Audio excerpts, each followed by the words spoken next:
My name is Andrea Stanton. I am 34.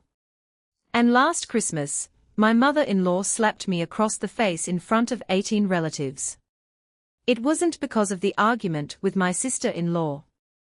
It was because of the one true sentence I said during it. She called me trailer trash. She told me to take my daughter and get out. So, I did. No scene, no shouting, just a 7-year-old's coat buttoned in the hallway and 2 bags in the trunk. And what I did the next morning, quietly from my phone before my coffee got cold, is the reason she was the one crying by 9 a.m. But here's what none of them knew yet. I had been carrying that whole family for 4 years, and I was about to set them down. Welcome back to Calm Drama Stories. This channel is where quiet women finally get loud. Stories about family, betrayal, and the moment somebody decides that enough is enough. If you have ever kept the peace at your own expense, this story is going to feel familiar. Drop a comment below, and be sure to subscribe, because the ending of this one is worth staying for. The story of that slap starts with 2 houses. The first is mine, a 3-bedroom ranch on Alder Street that my husband Mark and I bought 9 years ago, with a porch light that flickers and a kitchen table we found at an estate sale. I'm an ICU nurse, 12 years on nights and weekends. 12 years of holding strangers' hands at 2 in the morning.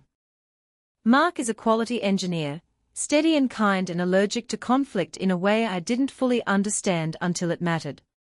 The second house is his mother's, a white colonial on Bearwood Lane, 20 minutes away, with hedges cut like they are afraid of her, and a china cabinet that gets dusted more often than some children get hugged. Sylvia Stanton has a phrase she deploys the way other people use punctuation. In this family, in thank you notes. In this family, I learned over 9 years of marriage, there was a seat for me at the table, but it was never quite mine. I was useful. Useful is different. I worked the holidays nobody wanted so I could afford to be generous. I remembered every birthday, when my father-in-law passed 4 years ago. I was the one who sat with Sylvia through the funeral arrangements while her own daughter was too devastated to choose a casket, but not too devastated to post about it. None of that ever moved my chair 1 inch closer to the family. There was a number attached to my seat at that table. An exact number with a $sign. And I'll get to it because it's the reason this story ends the way it does. But first, you need to know where I come from because Sylvia never let me forget it. I grew up in Cedar Row Mobile Home Park, Lot 12, in a single wide with a stripe of rust under every window. My mother cleaned houses for a living. Nice houses, colonial houses, houses with china cabinets, and she raised me alone on coffee and stubbornness. I did homework at a fold-down table. I learned to stretch a pound of ground beef across 3 dinners. At 17, I started as a nursing aide at the county hospital, and I paid my way through nursing school in shifts and scholarships. And the day I pinned on my iron badge, my mother cried into a dish towel because we didn't own handkerchiefs. I'm not telling you this so you'll feel sorry for me. I'm telling you because it's the part of me that Sylvia found first. Mark brought me to Bearwood Lane for the 3rd date, an ambush of a dinner party. And I watched his mother do the math on me in real time.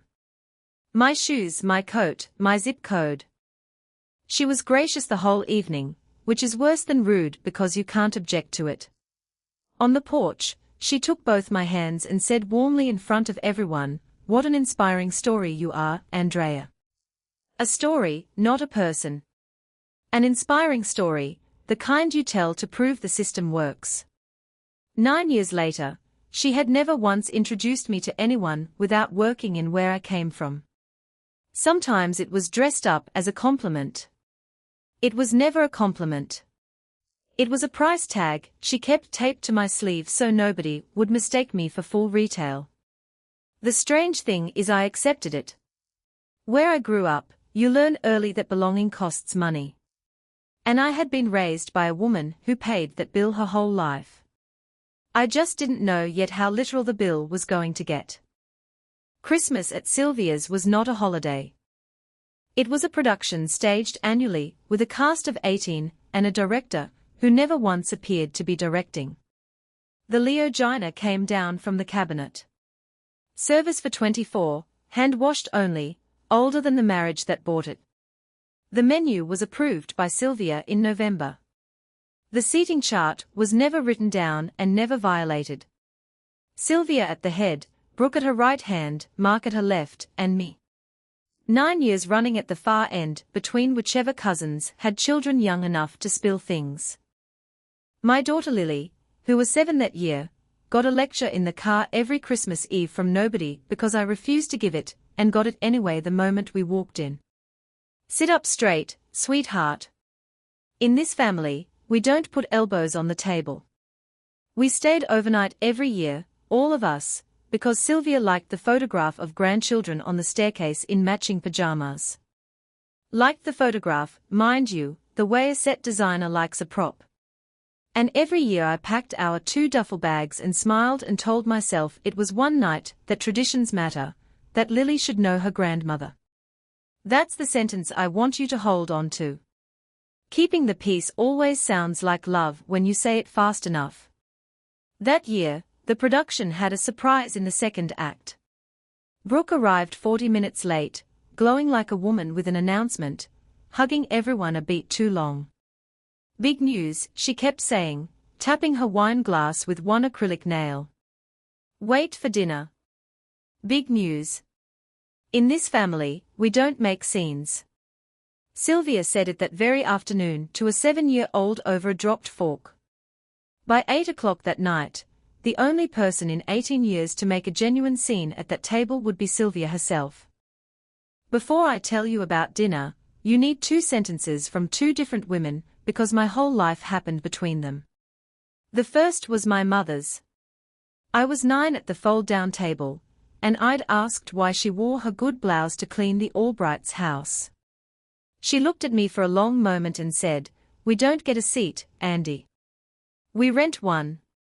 Then she went to work. She rented her seat in every room she ever entered, with extra shifts, with perfect manners, with never once asking for anything. And she died at 56, still current on the rent. And I don't think a single one of those rooms noticed she was gone.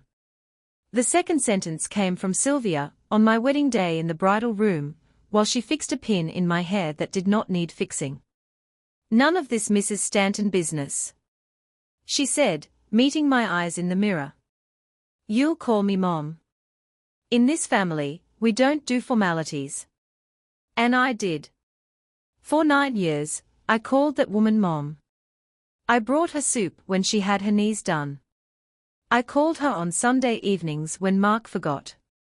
Some part of me, the 9-year-old at the fold-down table, believed that if I was useful enough, warm enough, cheap enough to keep, and expensive enough to lose, the title would eventually come true the way a rental sometimes turns into a home. I want to be honest with you because this story doesn't work if I'm not. Nobody forced me into that arrangement. I volunteered. Overfunctioning was the only language of love I'd ever been taught, and I was fluent. It took a slap across the face in front of my daughter to teach me the difference between being wanted at a table and being load-bearing. Dinner started at 6. The big news landed with the roast. Brooke stood, glass raised, and announced that she was opening her 3rd boutique. 3rd, because the first 2 had each lasted about as long as a gym membership, this time in the good part of Maple Glen. This time for real. And then she turned to the head of the table, glass tilted, and said the sentence that started everything. "And it's all thanks to Mom, who believed in me to the tune of $15,000. Applause. Actual applause from the cousins. And I sat at the far end of that table, and did what 12 years of night shifts have trained me to do, which is math under pressure. $15,000 from a 62-year-old widow on a pension who, as far as the family knew, was comfortably set, but whose actual monthly mortgage had been quietly ought to paying out of my checking account for 4 years, $940 a month, every month since the winter my father-in-law died, plus $260 a month for Brooke's car insurance, because there was a crisis once in the way that Brooke's life was a subscription service of crisis, and temporary had turned into 48 months. I hadn't told the cousins. I hadn't told anyone. That was the deal I'd made with my own pride. You don't get to resent what you volunteer for. So I sat there while the family toasted Sylvia's generosity, funded at $1,200 a month by the trailer trash, at the end of the table, and I might have swallowed it. I had 9 years of practice swallowing, except that Brooke, flushed with wine and victory, looked down the table at me and smiled and said, "Some people just talk about supporting family. Some of us are grateful enough to actually show up." She knew that was the thing. She knew exactly whose money it was. I didn't yell. I want the record straight on that because 18 people rewrote this scene within a week. I set down my fork and into the aftertoast quiet I said calmly one true sentence. "Brooke, before we toast Mom's generosity, you should probably know the boutique money and your car insurance come from the same account my mortgage help comes from. Mine and Mark's. It's been our money for 4 years. I've never minded. But if we are doing gratitude tonight, let's at least address the envelope correctly. Silence has a temperature." That one dropped below freezing. Brooke's glass stopped halfway down. Mark, beside his mother, went very still and looked at his plate. I watched him choose the plate. That's the sentence I'd repeat in counseling months later. He chose the plate. And Sylvia rose from the head of the table with the unhurried certainty of a woman who has never once been contradicted in her own dining room. She walked the length of that table, past the Legay, past her grandchildren, and she slapped me across the face hard enough to turn my head in front of my daughter. "You'll always be trailer trash," she said, each word pressed flat, and even like a woman ironing. "Take your daughter and get out of my house." 18 people and the only sound was the furnace. Lily's fork was still in her hand. I looked at my husband, one last full second of an offer, and he looked at his plate. So, I stood up. I thanked no one. I took my daughter's hand, buttoned her coat in the hallway under the staircase photos of matching pajamas, brought down our 2 duffel bags, and walked out the front door of the house I had been paying for without one word of argument. I didn't argue. I packed our bags. The drive home to Alder Street was 20 minutes, and Lily fell asleep before the second stoplight, and my hand stayed steady on the wheel because I was doing math again. My phone rang at 8:51 the next morning. The title of this story says, "Mom called me crying and I need you to understand who that is." Not my mother. My mother has been gone 6 years. Mom is what I called Sylvia Stanton, at her own instruction, for 9 years. The woman who told me we don't do formalities in this family was calling me at 8:51 the morning after she slapped me and put me out of her house like a stray. And she was crying. Real tears. I know the sound of real tears. I hear them for a living. For about 4 seconds, standing at my kitchen counter with my coffee going cold. My stupid loyal heart leapt at that sound. She's calling to apologize. 9 years of rent and I still believed the lease might convert. Then she spoke. "Andrea, what you did last night. You've torn this family apart at Christmas. Do you understand that? Christmas." Brooke cried all night. The cousins keep calling me. My Christmas is in ruins. I said nothing. The crying gathered itself. And then wet and casual like a hand slipping into a pocket came the actual reason for the call. "And listen, the mortgage draft comes out on the 3. With all this upset, I need to know that's not going to be affected. Tell me you're not going to be childish about the house." There it was. Not "I'm sorry." Not "Are you all right?" Not "Is Lily all right?" The 7-year-old who watched her grandmother strike her mother. The draft comes out on the 3rd. I stood in my kitchen and felt something in my chest go perfectly, surgically quiet. The same quiet I get when a monitor alarms and the room starts to panic, and my hands already know the protocol. "I'll text you," I said, and hung up and looked at my coffee and it was still warm. That's how fast a heart can finish changing. It had taken 9 years and one phone call, and the coffee was still warm. Let me give you the anatomy of the number, because every family has one and nobody says it out loud. When my father-in-law died 4 years ago, it came out quietly in lawyer's office lighting. That the Colonial on Beerwood Lane still carried a mortgage, and that his pension died with him mostly. Sylvia had a widow's benefit and her pride. Mark sat at our estate sale kitchen table doing sums with a pencil grey in the face, and I watched my husband drowning, and did what I do. I said we can cover the house note for a few months until she gets sorted. $940 a month temporary. Then Brooke had her crisis of the season. A total lease elapsed policy, and $260 a month of car insurance joined the ticket, also temporary. Nobody ever decided it would become permanent. That's how these things work. Gratitude has a short memory and invoices don't. Autopay is a miracle of mercy for everyone except the person funding it. The third of the month came. The money left. No one had to feel anything. 4 years, $1,200 a month, $57,600, while I patched my scrubs and Sylvia bought service pieces for the loge.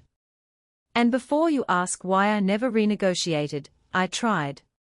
3 separate times. I asked to sit down and talk about the arrangement like adults, and I never got past the opening sentence. The first time, Sylvia developed a headache that required the room. The second, it was 3 weeks to Christmas, and in this family, we don't discuss money at the holidays. The third time, Brooke called mid-con conversation with a crisis, and the meeting simply never reformed. You cannot schedule a conversation with people whose way of life depends on the conversation never happening. I understand that now. Back then, I just kept paying rent on a seat at a table where, as it turned out, the landlady was planning my eviction for free. Here is everything I did the morning after Christmas in full. Because the family version of this story has me scheming like a villain in a soap opera. I finished my coffee. I opened my banking app at the kitchen table while Lily watched cartoons in her pajamas. I went to scheduled payments and I can-led 2 of them, the $940 and the $260, which took 4 taps and about 90 seconds, less time than Sylvia had spent walking the length of her table to slap me. Then I wrote 1 text message and I revised it twice, not to sharpen it, but to file the edges off. And I sent it to Sylvia and copied Brooke, because I don't do things behind backs. After last night, the financial support ends. The December payments were the last ones. This isn't punishment, and it isn't a negotiation. It's just over. I wish you both well. Please don't call about this. I did not post anything. I did not text a single cousin. I did not tell my side to one human being except my husband. When he came downstairs 10 minutes later, hair flattened, holding his phone like it was ticking because his mother had already called him before 9 a.m. to report what I had done. Notice the order of operations there. It matters later. And the first reply I personally received wasn't from Sylvia at all. It was 3 question marks, then a paragraph. And I'll spare you the paragraph. But the closing line I remember word for word, because people always tell you exactly what they are most afraid of dressed up as a prophecy about you. You just made the biggest mistake of your marriage. Not of my life, mind you, of my marriage. Even in a panic about her car insurance, Brooke knew precisely where the pressure point was and precisely who could be counted on to stand on it. She was aiming at Mark before I'd rinsed my coffee cup. Mark and I had it out that night after Lily was asleep in the kitchen in the fierce whispers of parents who've never learned to fight at normal volume. I'll give my husband this much. He never once defended the slap. He'd been horrified. He'd texted his mother that morning that what she did was unforgivable. And I believe he meant the word, as much as a man can mean a word he has never once acted on.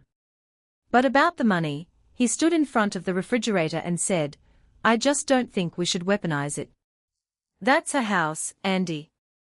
She's 62. And I heard myself answer in a voice I didn't recognize. Low and level. The voice underneath 9 years of pleasant. I'm not weaponizing anything. A weapon is something you swing at someone. I'm just putting down something I was never supposed to carry alone. There's a difference between attacking a person and no longer subsidizing her." He said she would lose the house. I said that was possible and that it would not be my doing. The house had been losing itself for 4 years and I had been the sandbag, and you cannot call it a flood the moment the sandbag stands up and walks away. He said she's my mother. And I said the thing I'd been circling for 9 years and never once landed on. I know. And I've been her second income and her favorite insult. Both at the same time since Lily was 3. You watched it happen at that table your whole life. And last night you looked at your plate. He flinched like I'd raised a hand to him. He slept in the den. I lay awake in our bed doing what I do at 3 a.m. in the ICU, which is watch the numbers and refuse to panic. And somewhere before dawn, I understood that the slap had only ended my arrangement with Sylvia. My arrangement with Mark, the one where I carried things so he'd never have to choose. That one was just now coming up for review. In January, a strange little door opened, and I want to show it to you now because everything at the end walks through it. Mark had brought home boxes from Bearwood Lane months before. His father's things, the estate stuff nobody fights over, fishing licenses, cuff links, a shoebox of photographs. It fell to me to sort them. Obviously, useful is useful, even in exile. And in the shoebox between a picture of a fishing trip and somebody's christening, I found a black and white photograph of a laundromat. Suds and Suck, the sign said, hand-painted. Out front, a teenage girl in an apron, arms crossed, chin up, looking at the camera. The way you look at something you've decided to survive. It took me a full 10 seconds, and then it took my breath. The jawline, the eyes. Sylvia, I turned it over. Nothing but a year, 4 decades and change ago, in pencil. When I showed Mark, he did something I'd never seen in 9 years of marriage. He glanced at the kitchen doorway first in his own house before he answered, like her hearing reached across town. Grandma and Grandpa Kowalski ran a laundromat, he said quietly. Mom worked there through school. She doesn't talk about it. Dad kept that picture. She hated that he kept it. I stood at my estate sale table holding the photograph of a girl in an apron with my mother-in-law's face. A girl who folded strangers' sheets after school, and I felt the floor of 9 years tilt a few degrees. You'll always be trailer trash, said flat and even, like a woman ironing.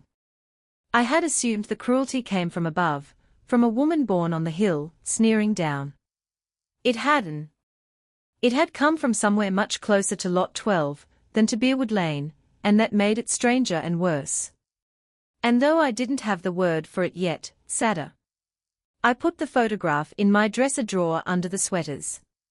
Don't worry, it stays there. This isn't that kind of story. On the first warm Sunday in February, I did something I hadn't done since nursing school. I drove my daughter to Cedar Row. It's still there off Route 12 behind the tractor dealership, smaller than my memory of it, the way everything true is. And I parked across from Lot 12 where a different single wide sits now, tan instead of white, with a pinwheel garden and somebody's bike on its side in the grass. Lily looked out the window, then at me, waiting. This is where I grew up, I said. Lot 12 right there. My bedroom window was on that end. And I told her, not a sermon, just facts, the way you'd want them told to you. About the fold-down table where I did my homework. About my mother leaving before dawn in her good blouse to clean other people's houses.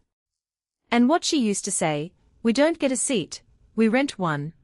About how I'd believed her my whole life, and how I had rented and rented and rented. Lily listened the way 7-year-olds do with her whole face. Then she asked the question that children ask because nobody has taught them not to yet. If you lived in a trailer, why does Grandma Sylvia hate trailers? And I looked at the pinwheel spinning on somebody's rented lot. And I thought about a girl in an apron in front of a laundromat. And I gave my daughter the truest answer I had because some people run away from a place their whole lives, baby. And anyone who reminds them of it feels like the road back. We sat a while.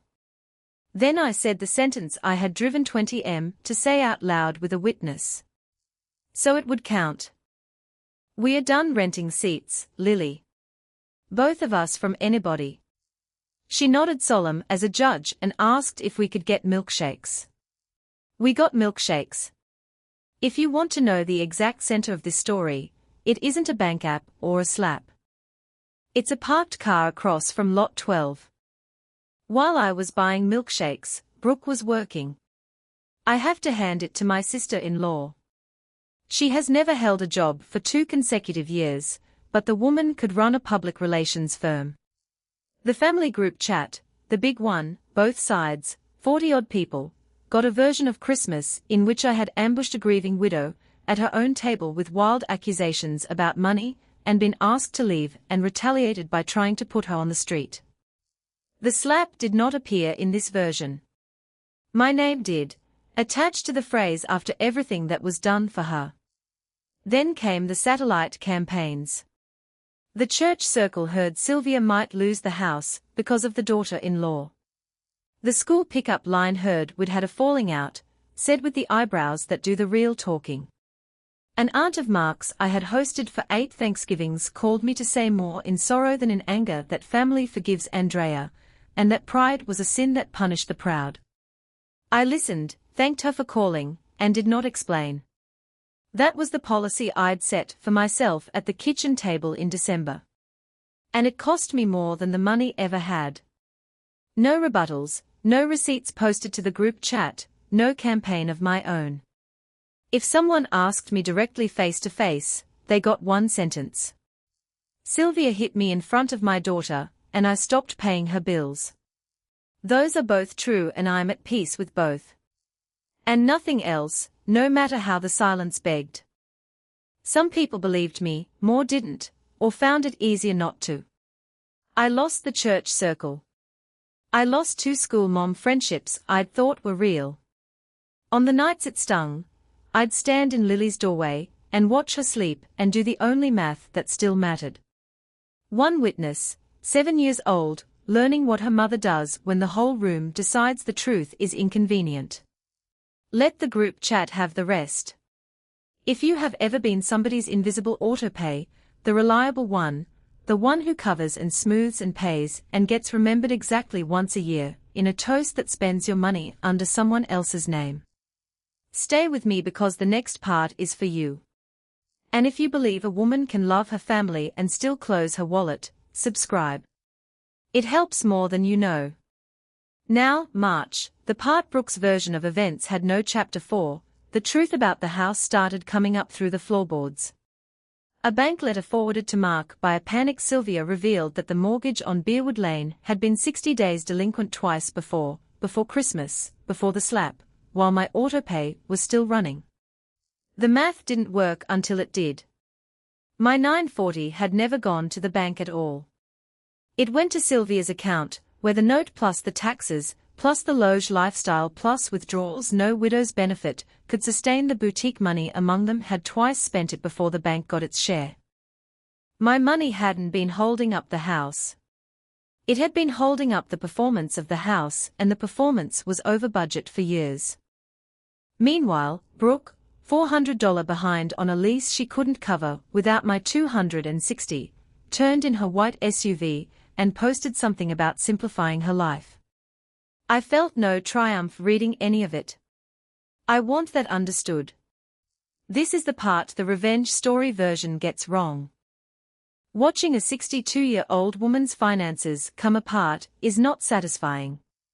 Even when she slapped you, even when every collapsing number is a number you predicted, what I felt was the cold, clean confirmation a nurse feels when the scan proves what she palpated months ago. I hadn't caused this. I had been concealing it. Mark read the bank letter 3 times at our kitchen table and said to the table, "It was always this bad." She never said a word.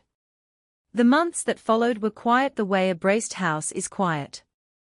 Spring, summer, a FA,